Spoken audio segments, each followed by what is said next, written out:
Hello दोस्तों, कैसे हैं आप लोग? आशा है आप लोग बढ़िया होंगे। मैं बता दूँ, मैं भी बढ़िया हूँ। तो जैसा कि हमने पिछले वीडियो में हमने प्रॉफ़िट, गेन और लॉसेस को कंप्लीट कर लिया था। आज के इस वीडियो में हमारा जो मेन टारगेट है, वो है trade receivable and trade payable के बारे में और 1-2 कुछ ऐसे ट्रांज़ैक्शन, कुछ ऐसे टर्म्स जो आने चाहिए और अब तक आए नहीं, उनको भी हम लोग कवर करेंगे और ये हमारा लास्ट लेक्चर होगा चैप्टर 2 का, ठीक है? इसके बाद चैप्टर 2 हम लोग का कंप्लीट हो जाएगा, ठीक है? तो आइए सेशन को स्टार्ट करते हैं और सबसे पहले हम लोग स्टार्ट करेंगे ट्रेड रिसीवेबल से। देखिए, 1 सेकंड। जस्ट हुँ, देखिए, आज का ये सेशन स्टार्ट करेंगे और फिर 1 मिनट। हाँ, टॉपिक है ट्रेड रिसीवेबल। देखिए, ट्रेड रिसीवेबल क्या होता है कि जैसे आप गुड्स और सर्विस को परचेज़ करते हैं, ठीक है? तो जब आप उसको क्रेडिट पे खरीदते हैं, जैसे गुड्स को आपने क्रेडिट पे लिया या सर्विस आपने लिया तो क्रेडिट पे लिया, ठीक है? तो आपको क्या करना है, इन फ्यूचर उसका पेमेंट आपको करना है, ठीक है? आपको अनिवार्य है कि आपके आपके ऊपर उसको पेमेंट करना है, ठीक है?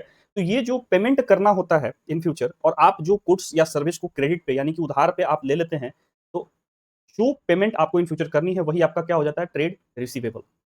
ट्रेड रिसीवेबल क्या होता है? तो देखिए, इसको लिख लेते हैं कि it refers to the amount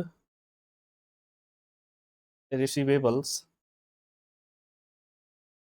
on account of sale of goods or rendering of services, ठीक है, by the company in the normal course of business, है ना, in normal course of business,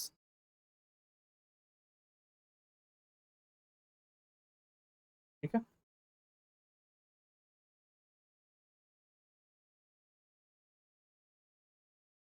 However, payment is made on future date, ठीक है, जिसका payment हम लोग को तुरंत नहीं करना है, ठीक है, फ्यूचर पीरियड में करना होता है। इसको हम लोग अकाउंट रिसीवेबल भी बोलते हैं। It is also known as account receivables. Generally क्या होता है कि इसका जो पेमेंट है, हम लोग को कितने टाइम में करना होता है? Generally such payments are expected to be collected within 30 to 90 days. Generally हम लोग को क्या होता है कि जो इसका पेमेंट होता है, वो कलेक्ट कब करना होता है? 30 से 90 दिन का पीरियड होता है, ठीक है? मतलब आपने सेल कर दिया, क्या सेल कर दिया? गुड्स दे दिया या सर्विस आपने दे दिया, लेकिन पेमेंट उसका अपने को मिला नहीं है, पेमेंट आगने वाले फ्यूचर पीरियड में मिलेगा। तो इसी को कहते हैं ट्रेड रिसीवेबल, ठीक है? इसको इसका जो दूसरा नाम है वो है अकाउंट रिसीवेबल, ठीक है? इसको आपको बहुत ही अच्छे से लिख दिया गया है और इसका जो पेमेंट है आपको कलेक्ट करना होता है, जनरली 30 से 90 दिन का पीरियड होता है, जिस पीरियड में इसका पेमेंट आपको क्या कर लेना होता है? कलेक्ट कर लेना होता है। अब सवाल उठता है ट्रेड रिसीवेबल को हम लोग कहाँ पे लिखते हैं? तो लिखिए इट इज़ या आप लिख सकते हैं they are listed on that is कहाँ लिखते हैं? करेंट सॉरी एसेट साइड में, listed on asset side of balance sheet. Asset side क्या हो जाएगा? किसका होता है? बैलेंस शीट का। Asset side of balance sheet. अच्छा, अंडर कौन से हेड में? Current asset. जब मैंने बैलेंस शीट वाला पोर्शन आपको बताया था, तो आपको उसमें ये चीज़ें मैंने बड़ी अच्छे से बताया था। अगर नहीं ठीक से ध्यान में है तो आइए एक बार थोड़ा-सा उसको हम लोग फिर से देख लें कि बैलेंस शीट वाला जो पोर्शन हमने कवर किया था। Just give me a minute.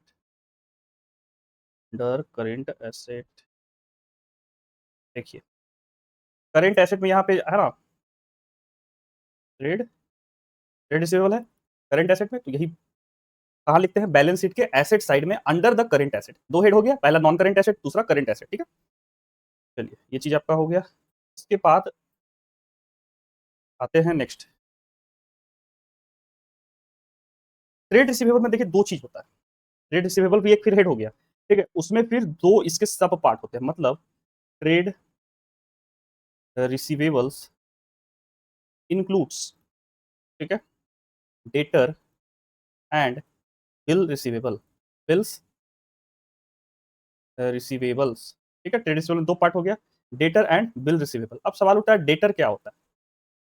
Debtor कौन होता है? डेटर होता है इट इज अ पर्सन और business to whom goods have been sold or services rendered on credit, ठीक है। however payment has not been received immediately, payment तुरंत receive नहीं होता। जहां गुड्स को क्या किया जाता है, बेचा जाता है या सर्विस जो दिया जाता है क्रेडिट पे दिया जाता है उस पर्सन को, जिस पर्सन को हम लोग गुड्स क्या करते हैं, सोल्ड करते हैं या सर्विस रेंडर करते हैं ऑन क्रेडिट, ठीक है। तो उधार पे जिसको दे रहे हैं वो पर्सन कहलाता है डेटर, लेकिन उसका पेमेंट जो है अभी रिसीव नहीं होगा, पेमेंट अपने को इन फ्यूचर 30 से 90 डेज के पीरियड में रिसीव होगा, दैट इज डेटर।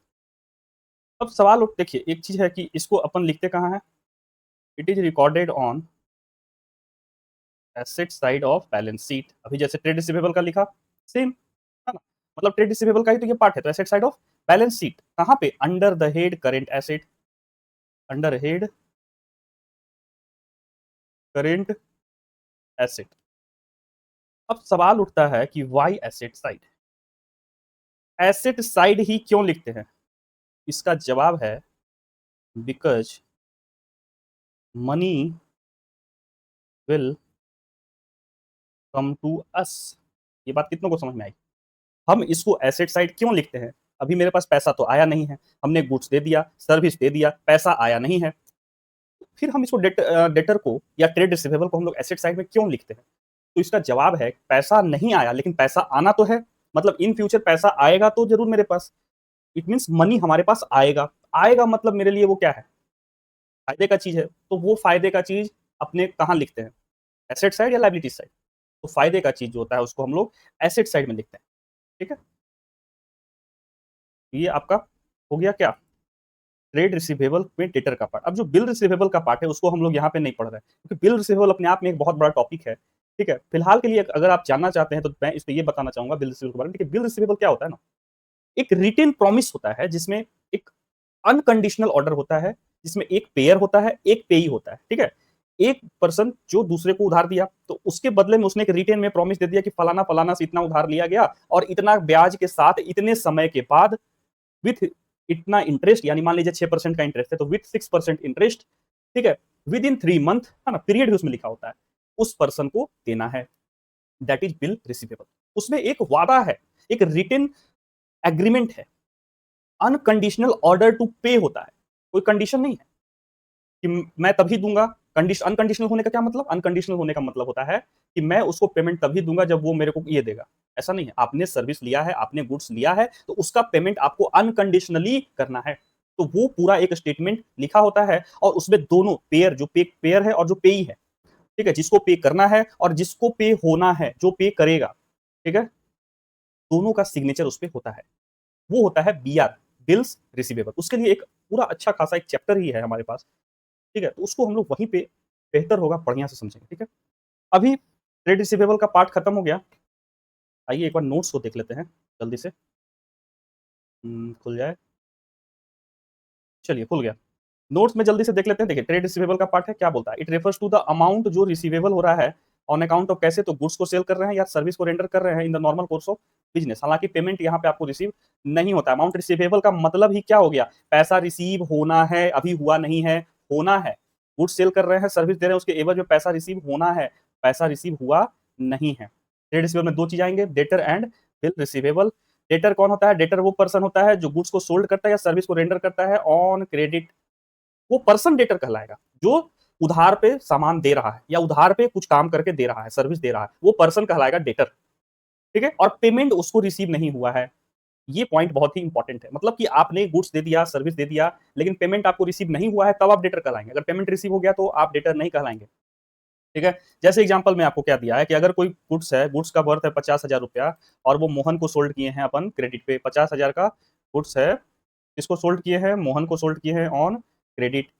अब वो डेटर होगा, he will remain continue to be the debtor of the business जब तक कि वो फुल पेमेंट नहीं कर देता। यानी कि मोहन जब तक सॉरी, गुड्स किसको गया है? मोहन को। तो मोहन को गुड्स गया है, तो मोहन जब तक पूरा 50,000 रुपया पे नहीं कर देता, तब तक वो डेटर ही कहलाएगा। ये नहीं कि अगर 49,000 भी कर दिया या मोर देन हाफ कर दिया तो वो डेटर नहीं कहलाएगा। टोटल फुल पेमेंट, ये बात ही आ गया कौन सा वर्ड? Full payment. जब तक फुल पेमेंट नहीं कर देता तब तक वो क्या कहलाएगा? डेटर कहलाएगा।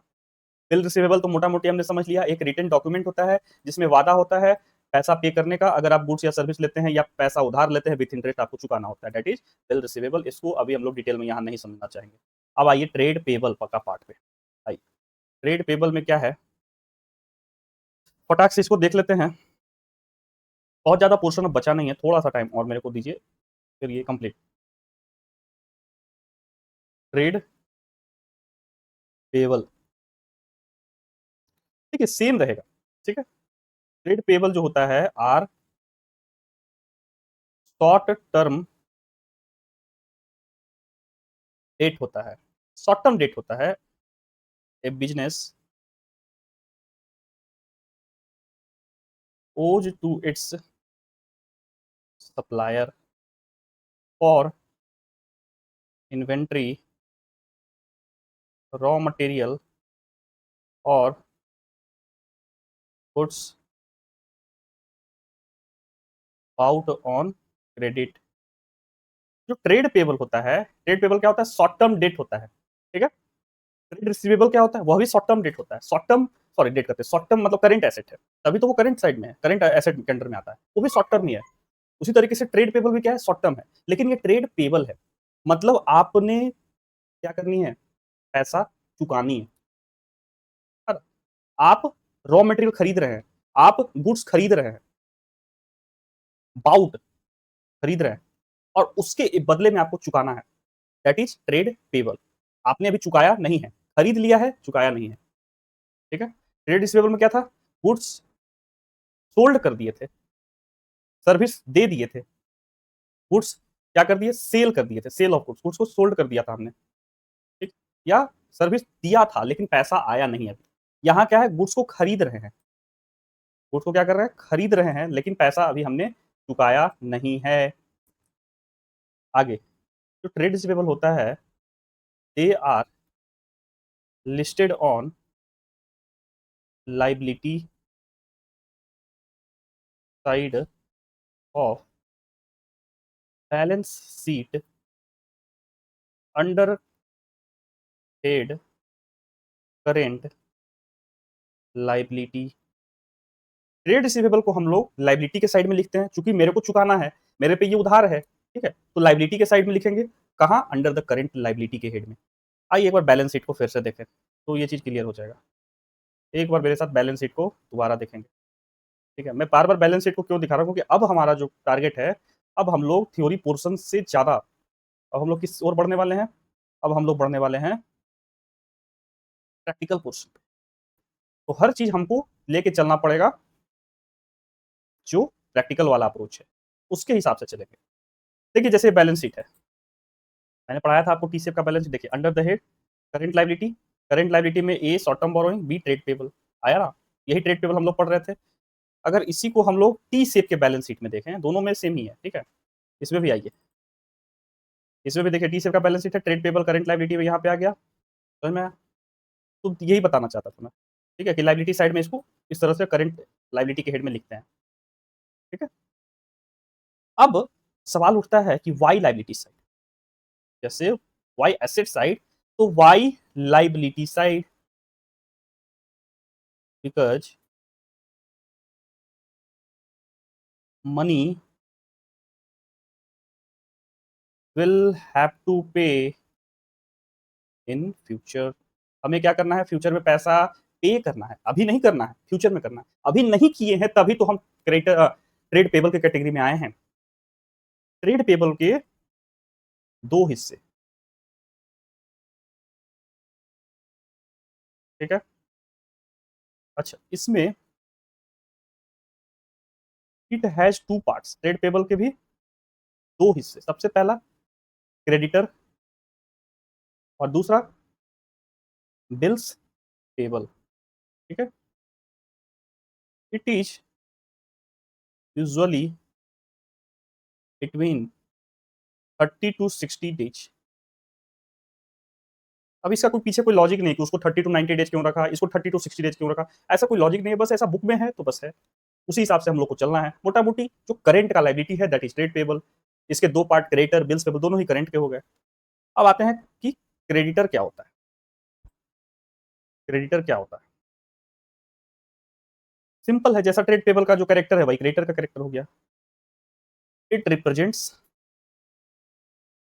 दोज़ पर्सन या फर्म, कंपनी जो बोल लो, from whom goods have been purchased और सर्विसेज प्रोक्योर्ड ऑन क्रेडिट। अब देखिए, जब हम ट्रेड रिसीवेबल में पढ़ रहे थे, डेटर को पढ़ रहे थे, तो वहां गुड्स सोल्ड और सर्विस रेंडर था। यहाँ गुड्स परचेज और सर्विस प्रोक्योर्ड हो गया। वर्ड में चेंजिंग आ गया। यहाँ परचेज आ गया, प्रोक्योर्ड आ गया। वहां गुड्स के साथ सोल्ड था, सर्विस के साथ रेंडर था। यहाँ गुड्स के साथ परचेज हो जाएगा, सर्विस के साथ प्रोक्योर्ड हो जाएगा। They are listed on current liability on balance sheet. Current liability में लिखते हैं बैलेंस शीट में, in liability side. Liability side सवाल उठता है, why liability side? Same, because अपने को पैसा क्या करना है, पेड करना है in future, because money will go to us. Simple है। क्रेडिटर भी है ना, जस्ट डेटर का उल्टा। और जो एक और होता है ट्रेड पेबल का एक और part, bills payable. Bills payable, तो जब बिल्स रिसीवेबल पढ़ेंगे उसी वक्त बिल पेबल पढ़ेंगे। जब बिल्स पेबल पढ़ते हैं तो उसमें बिल्स रिसीवेबल के साथ ही बिल्स पेबल को पढ़ा जाएगा, ठीक है? तो उसको हम लोग वहीं पढ़ेंगे, ठीक है? यहाँ पे हम लोग उसके बारे में डिस्कशन नहीं करेंगे। आइए एक बार इसको हम लोग नोट से थोड़ा सा समझने का प्रयास करते हैं और इसको जल्दी से समझ लेते हैं। ट्रेड पेबल, ट्रेड पेबल क्या होता है? ओहो, it is the amount payable. Payable है मतलब पे करना है, किए नहीं है, करना है, किए नहीं है। किसके एवज में, क्यों करना है? क्योंकि अपन ने गुड्स परचेज किया या सर्विस लिया है in the normal course of business. Trade payable में दो चीज आएंगे, creditor and bills payable. Now creditor, creditor क्या होता है? वो पर्सन या फर्म होते हैं जिससे गुड्स हम लोग क्या करते हैं, परचेज करते हैं। गुड्स को परचेज किए या सर्विस हमने लिया, तो वो पर्सन क्रेडिटर कहलाएगा। कैसे लिया? क्रेडिट पे लिया। जिस पर्सन से गुड्स को परचेज किया या सर्विस को प्रोक्योर किया ऑन क्रेडिट। ऑन क्रेडिट मतलब पेमेंट अभी उसको दिए नहीं है, पेमेंट देना बाकी है, पेमेंट हम देंगे इन फ्यूचर। और इन फ्यूचर का भी टाइम पीरियड 30 से 60 डेज का है, ठीक है? जैसे एग्जांपल के तौर पे अगर गुड्स 50,000 का परचेज किया गया, किससे परचेज किया? गोविंद से परचेज किया ऑन क्रेडिट पे, तो वो क्रेडिटर तब तक कहलाएगा जब तक कि फुल पेमेंट ना दे दिया गया हो, तब तक वो पर्सन क्या कहलाएगा? क्रेडिटर ही कहलाएगा। बिल्स पेबल, इसको बिल ऑफ एक्सचेंज भी बोलते हैं, है ना? वो हम लोग वहीं पढ़ेंगे। एक जो चीज हम लोग को और इसमें पढ़ना है, ठीक है, उसको बहुत ही अच्छे से चीज हम लोग को समझ लेना है, और वो है कि डेटर एंड क्रेडिटर में क्या डिफरेंस है, ठीक है? जल्दी से इसको हम लोग कर लेते हैं। हर चीज में हम लोगों ने वर्सेज पढ़ा है, expense versus expenditure, profit versus gain, ठीक है? तो डेटर वर्सेज क्रेडिटर, ठीक है? अब तक तो समझ में आ ही गया होगा कि डेटर कौन होता है, क्रेडिटर कौन पर्सन होते हैं, ठीक है? डेटर एन एंटिटी और person who owes money from another person. An entity और person who owes money to another person. Debtor जो होता है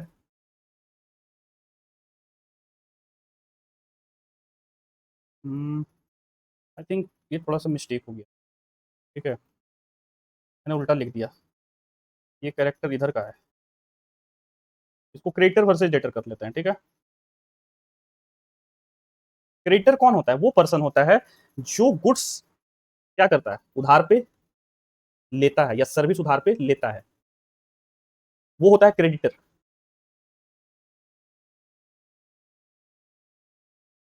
सॉरी, माय मिस्टेक। जिससे जिससे उधार पे लिया जाता है, क्रेडिटर वो पर्सन होता है जिससे गुड्स या सर्विस उधार पे लिया जाता है, प्रोक्योर किया जाता है ऑन क्रेडिट, वो होता है क्रेडिटर, यानी उधार पे देने वाला, जिससे उधार पे लिया गया, की बात हो गया। डेटर वो कौन होता है? तो जो उधार पे लेता है, ठीक है। अब इसमें जो दूसरा डिफरेंस है, the creditor has credit balance,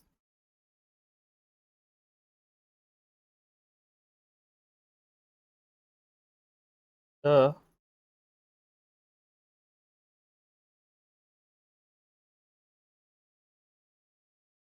debtor has debit balance,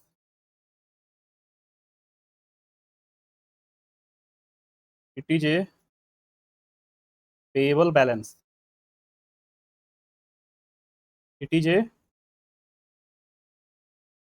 receivable balance, it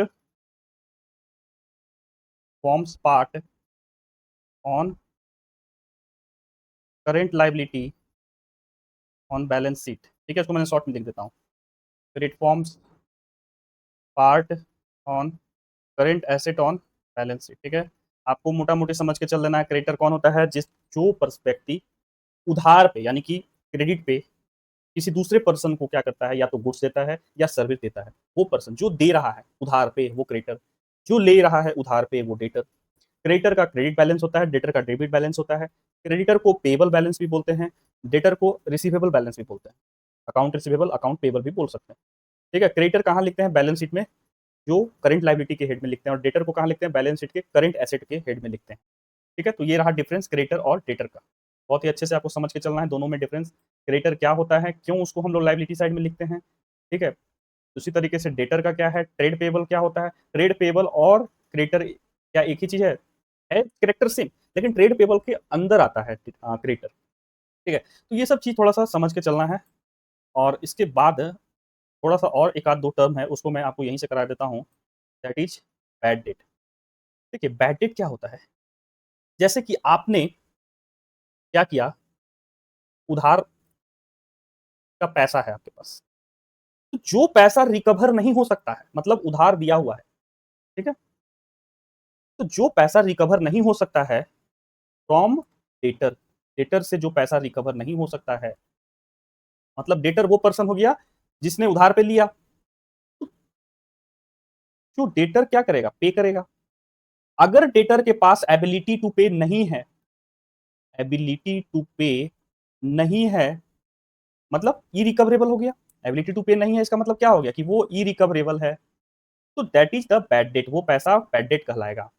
और इसको हम लोग बिजनेस का लॉस समझते हैं, और प्रॉफिट एंड लॉस अकाउंट के डेबिट साइड में एक्सपेंस के रूप में इसको शो कर दिया जाता है, ठीक है। जो पैसा डेटर से रिकवर नहीं हो सकता है वो बैड डेट हो गया। सबसे पहले बैड डेट को समझने के लिए आपको डेटर क्रेडिटर अच्छे से समझना होगा, इसलिए इसको डेटर के बाद ही पढ़ाया गया।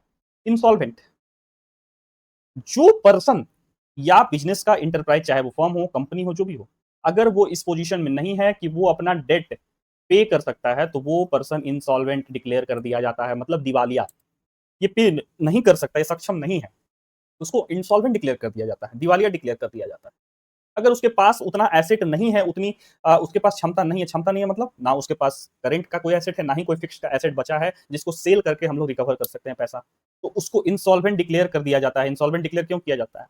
ताकि फ्यूचर में वो कहीं कोई फ्रॉड ना कर सके कि हाँ भैया उसके पास तो बैलेंस है नहीं, ना कोई एसेट बचा ना कुछ बचा,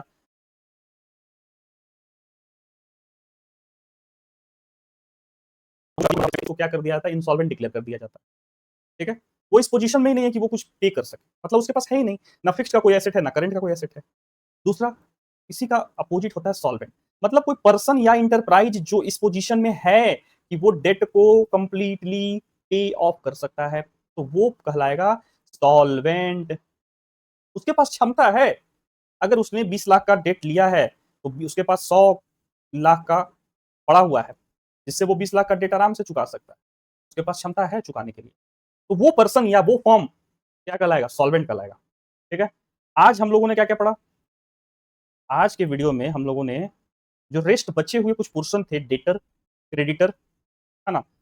डेटर क्रेडिटर भी किसका पार्ट है? ट्रेड रिसीवेबल और ट्रेड पेबल का पार्ट है। आइए इसको जल्दी से एक बार हम लोग रिकॉल कर लेते हैं। ट्रेड रिसीवेबल, ट्रेड रिसीवेबल क्या होता है? That is amount receivable. Receivable, receive मतलब रिसीव हुआ, अभी पैसा आ गया या आया, ठीक है। रिसीवेबल मतलब पैसा आएगा, आया नहीं है, मतलब आना है। इसका मतलब कि हमने गुड्स को सेल कर दिया, सर्विस रेंडर कर दिया in normal course of business और पैसा आया नहीं है, तो जब भी आपको ट्रेड रिसीवेबल पूछा जाए तो वहां पे अमाउंट रिसीवेबल लगाना है, मतलब पैसा आना है, आया नहीं है। ठीक है, पेमेंट आपको फ्यूचर डेट में होना है। ट्रेड रिसीवेबल को अकाउंट रिसीवेबल भी बोला जाता है। जनरली जो ट्रेड रिसीवेबल होता है वो 30 से 90 दिन का इसमें पीरियड आपको बांध दिया गया है। ऐसा कुछ नहीं है, मतलब ऐसा कुछ नहीं, मतलब क्या आप इसमें ये नहीं कहेंगे 30 से 90 दिन ही क्यों, 60 दिन क्यों नहीं, 80 दिन क्यों नहीं, 100 दिन क्यों नहीं लिया गया? तो ये ऐसा कुछ नहीं है। ये बुक में इस तरह से आपको जनरली एक एक्सेप्टेड एक शॉर्ट टर्म ड्यूरेशन दिया गया है, ताकि आप समझ सकें कोई ड्यूरेशन ही नहीं रहेगा, तो कैसे समझ में आएगा कि क्या किस टाइम पीरियड में आपको कलेक्ट करना है। ठीक है, तो ये एक प्रॉपर एक टाइम पीरियड दे दिया गया कि इस टाइम पीरियड में आपको पेमेंट कलेक्ट हो जाना चाहिए ट्रेड रिसीवेबल का। ट्रेड रिसीवेबल कहाँ हम लोग अकाउंट करते हैं, लिस्ट करते हैं? बैलेंस शीट के एसेट साइड में अंडर द करेंट एसेट के हेड में। ट्रेड रिसीवेबल में दो चीज आते हैं, डेटर और बिल रिसीवेबल। डेटर कौन होता है? डेटर वो पर्सन या बिजनेस होता है जिससे हम लोग गुड्स या सर्विस उधार पे लेते हैं, क्रेडिट पे लेते हैं और पेमेंट तुरंत नहीं देते हैं, पेमेंट फ्यूचर में देंगे। ठीक है, डेटर रिकॉर्ड कहाँ होता है? बैलेंस शीट के एसेट साइड में under current asset. Asset side ही क्यों? क्योंकि मनी हम लोग को फ्यूचर में मिलना है, will come to us, money हमको आएगा। इसमें बिल रिसीवेबल भी इसका एक पार्ट होता है। फिर उसी तरीके से ट्रेड पेबल। ट्रेड पेबल क्या है? ट्रेड रिसीवेबल और ट्रेड पेबल दोनों ही क्या है? शॉर्ट टर्म है। ठीक है, वो शॉर्ट टर्म एसेट है, ये शॉर्ट टर्म डेट है, इसलिए दोनों को करेंट एसेट और करेंट लाइबिलिटी में ही रखा जाता है। ठीक है, बैलेंस शीट के एक लाइबिलिटी साइड हो गया ट्रेड एसेट, ट्रेड रिसीवेबल और trade payable, sorry, trade receivable asset side, trade payable liability side, trade receivable asset side, trade payable liability side. ठीक है, अच्छा देखिए वही हो गया। लाइबिलिटी साइड क्यों लिखते हैं? क्योंकि अपने को मनी जो है इन फ्यूचर में पे करना है। हमने सर्विस ले लिया है, गुड्स खरीद लिया है, लेकिन पेमेंट नहीं दिए हैं अभी, तो पेमेंट अपने को करना है इन फ्यूचर। उसका भी एक टाइम पीरियड 30 टू 60 डेज का दे दिया, क्योंकि करंट है ना, करंट में हम लोग को चुकाना है, तो करंट का कुछ तो टाइम पीरियड होगा। अगर रहता कि इन फ्यूचर आपको देना है, करंट नहीं है लंबे टाइम के लिए, लंबे टाइम कितना भी हो सकता है, 30 साल, 50 साल, 100 साल, लेकिन करंट अगर आता है, चाहे वो करंट एसेट का पार्ट हो, करंट लाइबिलिटी का पार्ट हो, तो उसका एक टाइम पीरियड होगा। उसी तरीके से क्रेडिटर क्या है? तो वो पर्सन या फर्म जिससे हम लोग गुड्स क्या करते हैं, परचेज करते हैं या सर्विस उधार पे लेते हैं। मतलब सर्विस हम लोगों ने ले लिया, गुड्स खरीद लिया, पेमेंट नहीं दिए हैं, करना है, मनी पे करना है। ठीक है, चलिए करंट लाइबिलिटी के हेड में इसको लिखते हैं under the liability side. Rest क्या बच गया इसमें, तो आइए उसको भी थोड़ा सा जल्दी से रिवीजन कर लें।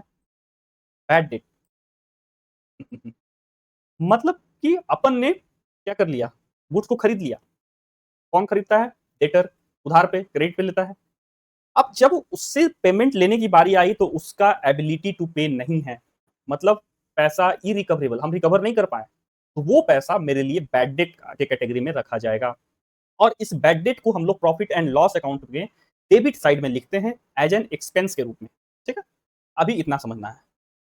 इसके बाद इंसॉल्वेंट और सॉल्वेंट, जो पर्सन या फर्म, कंपनी अगर इस पोजीशन में नहीं है कि वो अपना डेट यानी अपना कर्जा पे कर सके, तो वो पर्सन इंसॉल्वेंट कहलाएगा। लेकिन वही यदि कोई दूसरा पर्सन या इंटरप्राइज उसने डेट उधार लिया और वो इस पोजीशन में है कि उसको पे कर सके, तो वो सॉल्वेंट कहलाएगा। ठीक है, तो ये कुछ 20 टर्म्स थे जो मोस्ट इंपॉर्टेंट टर्म्स हैं। इसके अलावा भी कुछ कुछ टर्म्स आएंगे, तो उसको हम लोग साथ साथ कवर करके चलेंगे। ठीक है, तो इस वीडियो में आज के लिए इतना ही रहेगा। नेक्स्ट वीडियो में हम लोग चैप्टर नंबर 3 स्टार्ट करेंगे, और इस चैप्टर नंबर 3 का नोट्स भी बन चुका है, जिसमें अकाउंट, बेस ऑफ अकाउंट और जो एएस का पार्ट, दो पार्ट हम लोग, अकाउंटिंग स्टैंडर्ड है ना, ये दो पार्ट हम लोग को देखना है चैप्टर नंबर 3 में। तो आज चैप्टर नंबर 2 आपका पूरी तरीके से फिनिश हो चुका है। ठीक है, बहुत सारी बातें इसमें हम लोगों ने किया, बहुत कुछ इसको हम लोगों ने इन डेप्थ पढ़ा। ठीक है, विथ नोट्स, बहुत सारी चीज़ों को हम लोगों ने देखा। आपको नोट्स जल्दी प्रोवाइड कर दिए जाएंगे सारे। ठीक है, तब तक के लिए थैंक यू। आज के लिए इतना ही।